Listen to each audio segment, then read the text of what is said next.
સમગ્ર છાપી કાણોદર પાલનપુર અને બનાસકાંઠાના લોકો વતી રાજ્યના મુખ્યમંત્રીને ભાવભીનું આમંત્રણ આપું છું. તમે એકવાર અત્યારે છાપી આંટો મારો.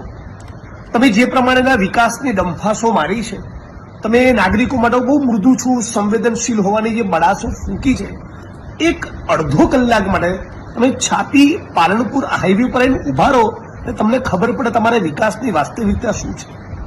ગઈકાલે મોડી રાતના 2 વાગ્યાથી અત્યાર સુધી ત્યાં પાણી ભરાયેલા છે. તમે તમારા મુસ્લિમ દ્વેષના કારણે કોઈ જરૂરત નથી છતાં કાણોદર અને છાપીમાં કારણ વગરના ફ્લાયઓવર ઉભા કર્યા. આ પણ એક મોટું કારણ છે. ત્યાં ભયંકર પાણી ભરાઈ રહ્યું છે. શરમ આવી જોઈએ તમારી આ રાજનીતિને. આજે ત્યાં ગાડી મહેસાણા બાજુથી, અમદાવાદ મહેસાણાથી વડગામ પાલનપુર છાપી આવી રહેલા અને છેક નડાબેટથી અમદાવાદ મહેસાણા તરફ જઈ રહેલા નાગરિકો હજારોની સંખ્યામાં જે પરેશાન થયા છે એનો રાજ્યની સરકારને કોઈ અંદાજ છે?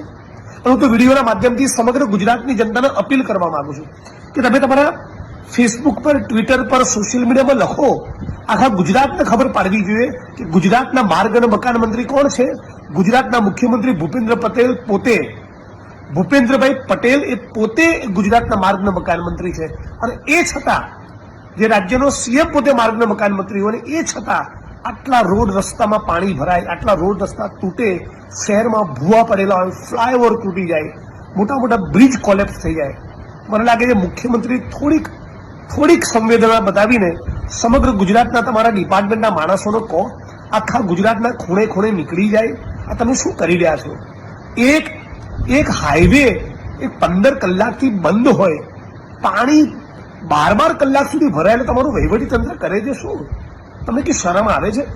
હું ફરી આ વિડીયોના માધ્યમથી સમગ્ર છાપી અને મારા મત વિસ્તારના લોકો વતી, આખા બનાસકાંઠા વતી રાજ્યના મુખ્યમંત્રીને અપીલ કરું છું. તમને ભાવભીનું આમંત્રણ છે. આ ભીના માહોલમાં, વરસાદના માહોલમાં એક અડધો કલાક તો છાપી આંટો મારો, તમને ખબર પડે.